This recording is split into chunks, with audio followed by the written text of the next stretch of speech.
우리가 여기서 볼 때 하나님의 교회의 속성 자체가 우리 한 개인의 차원에서 머무른다면 거기에는 이런 교회, 믿음의 신앙 위에서라는 얘기의 필요성들이 의미가 상당히 반감이 되어버릴 겁니다. 하나님의 교회는 타락한 이 세상에서 하나님의 주권이 회복되고, 다른 말로 구원받고 구속된 백성들이 공동체로 하나가 되어가는 것이 바로 예수 그리스도의 교회라는 얘기입니다. 예수님이 의미하는 이 교회는 이 믿음 위에서 하나님 나라를 회복하시겠다는 의미가 포함이 되어 있는 부분이죠. 다른 말로 주를 그리스도로 고백하는 것만이 아니라 고백하고 그 위에 공동체로서 무언가 하나님 나라가 만들어져 가도록 하겠다는 게 하나님의 교회의 특성이라고 볼 수 있습니다. 이러한 얘기에서 예수님의 교회, 고린도의 교회에 나타나는 속성이 바로 교회의 공동체성입니다. 바울은 편지를 할 때 고린도 교회에 있는 교인 한 사람 한 사람을 대상으로 교회한 것이 아니라 교회 구성원들 전체를 대상으로, 교회 구성원들을 집합적인 공동체로 보고 편지를 보낸 부분입니다. 이 우리가 공동체, 하느님 나라에 있어서의 공동체 역사적인 흐름들을 돌아보면은 구약에서는 가장 먼저 하나님과 아담과의 공동체가 우리가 가장 먼저 볼 수 있는 공동체입니다. 하나님은 삼위일체 하나님으로서 하나님의 형상, 우리의 형상을 따라 사람을 남자와 여자로 창조하셨습니다. 우리가 삼위일체 하나님, 이 부분 자체가 이미 하나님 나라의 하나님의 공동체성이 들어가 있는 부분이죠. 그것과 유사한 이 개념이 바로 부부 공동체입니다. 우리가 삼위일체라는 개념을 이 땅에서 가장 쉽게 설명할 수 있는 부분이 바로 부부의 공동체, 어떻게 보면 이위일체라는 개념과 유사하다고 볼 수 있죠. 우리가 부부라고 하면은 각자의 인격이 있고 각자의 삶이 있지만 그 부부가 하나로 움직이게 되죠. 바로 공동체라는 얘기죠. 그러니까 하나님이 성부, 성자, 성령의 각자로 계시지만 이 하나의 공동체가 되는 것과 똑같은 개념이 우리에게는 남자와 여자로서 각각 부부로서 나눠져 있지만 모여서 하나의 공동체가 하나로 된다는 것이 우리가 가지게 되는 공동체에 대한 하나의 모델이라고 볼 수 있게 됩니다. 그 이후에 하나님이 인간과 찾아오신 공동체를 하기 위해서 찾아오신 여러 가지 경우들이 우리가 아브라함, 모세의 경우에서 찾아볼 수 있습니다. 아브라함의 경우에 창세기 15장 5절에서 하나님이 아브라함을 만국의 아비로서 불러주시는 과정입니다. 15장 5절, 창세기 15장 5절 말씀을 제가 읽어드리겠습니다. 하늘을 오르러 묵별을 셀 수 있나 보라. 또 그에게 이르시되 내 자손이 이와 같으리라. 아브라함의 자손이 하늘의 그 많은 별같이 많아질 것이라는 열국의 아비가 되겠다는 약속을 하십니다. 그리고 하나님이 하셨던 부분이 해가 져서 어두울 때, 그러니까 아브라함에게 짐승들을 쪼개서 해놓고, 그리고 나서 해가 져서 어두울 때 17절에 연기 나는 화로가 보이며 타는 횃불이 쪼갠 고기 사이로 지나더라.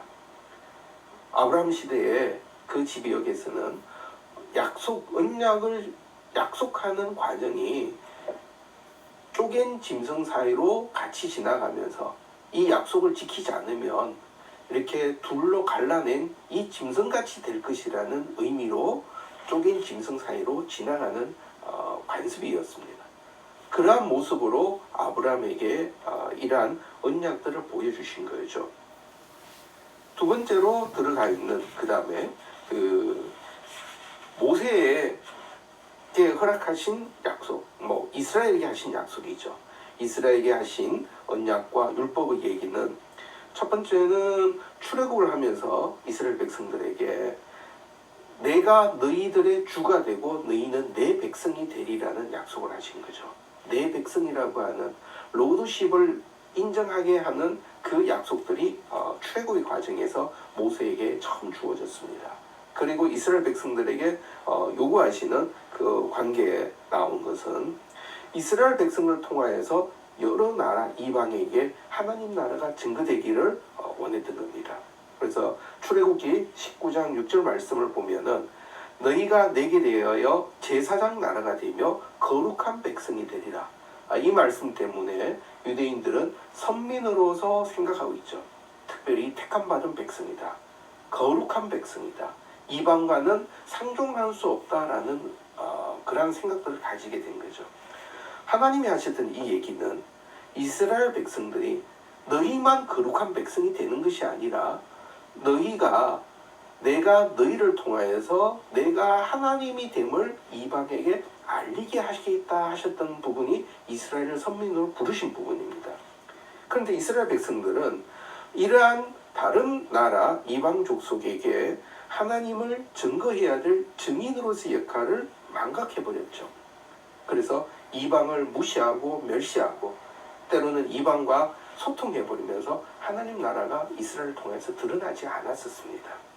그래서 선지자들이 많은 경고와 종말에 남은 자들을 불러 모으셔서 또 예수 그리스도를 통한 새로운 언약 주실 것을 선지자를 통해서 예언이 됐었습니다.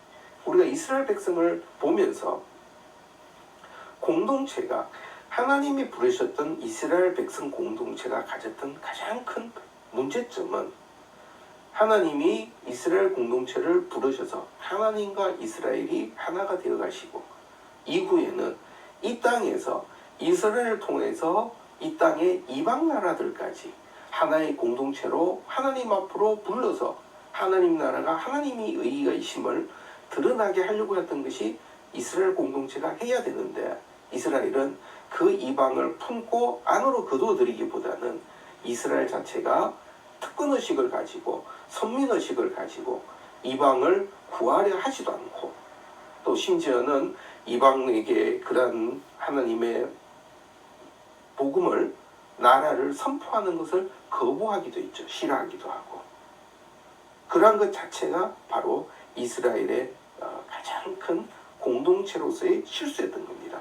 어떻게 보면 이스라엘은 하나님과 약속에서 공동체가 되기도 하다가 잘 안 되기도 하다가 그러나 이 땅에서의 공동체는 전혀 꿈도 꾸지 않았던 실수였다고 얘기할 수 있습니다.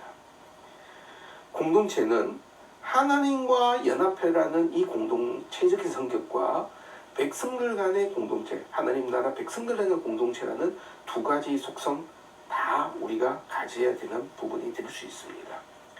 신약에 들어와서 우리가 아까 조금 전에 봤던 베드로의 고백에 대해서 예수님은 베드로의 고백 위에 교회를 세우시겠다고 했습니다. 베드로의 고백은 바로 하나님과의 관계, 대신 관계에서 공동체가 만들어지는 것이고 교회를 세우면서 하나님 나라가 대인 관계로 교회를 통하여서 이 땅에서 사람들과 관계에서 만들어지게 하시겠다는 것이 교회의 속성입니다. 하나님 나라는 우리가 일반적으로 개인의 구원이 가장 구속사에서 1차적입니다. 이 하나님 나라에 구속되는 구원 과정은 어느 누구도 대신해 줄 수 없습니다. 그것은 순수하게 개인적인 차원입니다. 그러나 이러한 구원을 넘어선 이후의 단계, 내가 구원받는 그 구원으로 끝나는 것이 아니라 나의 구원, 나의 고백을 기초로 예수 그리스도가 하나님의 교회를 나의 고백을 통해서 그 위에다가 세우시겠다. 어떤 교회냐? 바로 교회 공동체의 의미를 우리가 다시 찾아야 될 부분입니다. 교회는 이스라엘 백성들이 선민으로 특권의식 속에서 이스라엘 백성들의만의 잔치로 끝났던 부분들이 똑같은 실수가 지금 현재 우리 교회가 똑같은 실수를 할 수가 있습니다. 마치 베드로가 그 변화산산에 올라가서 주여 여기가 좋사오니 여기에서 그냥 머뭅시다 라고 하는 표현이 우리가 우리 내부 교회에서 신앙끼리 서로 마음이 통하고 서로 소통이 되는 사람들끼리, 서로 격려되고 세워주는 사람들끼리 우리는 여기가 좋으니까 우리끼리 계속 즐깁시다라고 하는 표현과 똑같아질 수 있다는 얘기죠. 베드로에게 경고하셨던 그 메시지는 우리 현대 교회에 똑같이 우리에게 경고로 다가올 수 있습니다. 교회 안에서 우리가 누리고 있는 이 기쁨, 즐거움 자체는 결국은 일반 사회에 우리가 하나님 나라를 증거하고 그들을 하나님 앞으로 불러들일 역할이 있기 때문에 우리를 부르신 그 부름의 하나의 영역이 되는 부분입니다. 마치 이스라엘 백성을 통해서 이방을 불렀다면 교회를 통해서 일반 사회가 하나님 나라로 돌아오도록 예수님이 부르고 계신 부분이라고 생각할 수 있습니다. 그것이 바로 교회 공동체가 가져야 될 부분이 됩니다. 이 얘기를 우리가 다른 부분에서 한 번 더 유추해 보게 되면은 예수님 계실 때 많은 유대인, 바리새인들, 사두개인들 예수님을 시험하기도 하고 많이 따졌죠. 그때 율법사들이 예수님에게 큰 계명이 무엇이냐고 하는 질문을 예수님께 했습니다. 이미 율법사들은 구약의 그 많은 율법에 정통하면서 굳이 큰 율법이 뭐냐? 그러니까 모든 율법이 다 중요한데 무엇이 중요하냐? 예수님이 어떤 그 올무, 함정에 빠뜨릴 질문들을 참 많이 했던 것이죠. 거기에 대해서 예수님이 하신 대답이 가장 첫째, 큰 계명, 첫째가 뭐냐면 이게 마태복음 22장 36절에 나오는 말씀이죠. 내 마음을 다하고 뜻을 다하여 주 너의 하나님을 사랑하라. 첫 번째 가장 큰 계명은 하나님을 사랑하라. 주 너의 하나님을. 그리고 둘째도 그와 같으니 내 이웃을 내 자신과 같이 사랑하라. 자, 여기에 그와 같으니라는 표현에 우리가 한번 집중해 볼 필요가 있습니다. 우리가 하나님을 사랑하는 것과 똑같은 마음으로 이웃을 사랑하라. 다른 말로 하나님을 사랑하면 그와 같이 이웃도 사랑할 수 있다는 말씀입니다. 왜? 내가 하나님을 사랑하니까 하나님이 지으신 하나님의 것, 하나님의 피조물을 내가 사랑할 수 있다는 얘기죠. 내가 하나님을 사랑하니까 하나님의 피조물로 내 주변에 있는 내 이웃들을 내가 사랑하는 것 자체가 바로 하나님을 사랑하는 것이라는 얘기죠. 그래서 첫째 계명 하나님을 사랑하고 둘째 되는 계명이 바로 내 이웃을 내 몸과 같이 사랑한다. 이거 자체는 베드로의 고백과 동일하다고 봅니다. 베드로의 고백이 주는 그리스도시요 살아계신 하나님의 아들이라는 그 고백, 하나님을 사랑한다는 그 고백이 첫째가 되는 부분이고, 거기에 예수 그리스도님이 예수님이 하신 말씀이 내 교회를 세우겠다. 바로 이 공동체, 하나님 나라, 하나님을 주로 고백하는 하나님의 교회를 세우시겠다는 것이 바로 여기 나오는 공동체에 대한 성격이 됩니다. 그래서 이러한 관점은 바로 하나님이 세우신 그 백성을 내가 사랑한다는 것 자체가 바로 공동체 구성원 간에 서로가 생각하고 가져야 될 본분이 되고 생각의 출발점이 되어야 된다는 부분.